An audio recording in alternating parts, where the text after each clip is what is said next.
થી અયોધ્યા જવા સાધુ સંતોએ પ્રસ્થાન કર્યું। લંકા વિજય હનુમાન મંદિરથી સાધુ સંતો અયોધ્યા જવા માટે રવાના।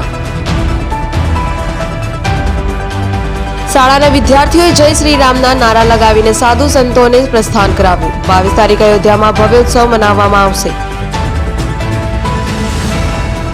22 તારીખના ઉત્સવમાં હાજરી આપવા માટે સુરતથી સાધુ સંતો અયોધ્યા જવા માટે રવાના। દેશભરમાંથી સાધુ સંતો અયોધ્યામાં પહોંચશે।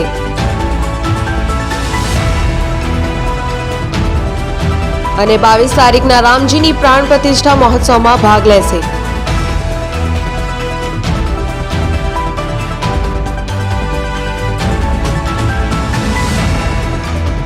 પ્રતિક ડોલી, જનસાક્ષી ન્યૂઝ, સુરત।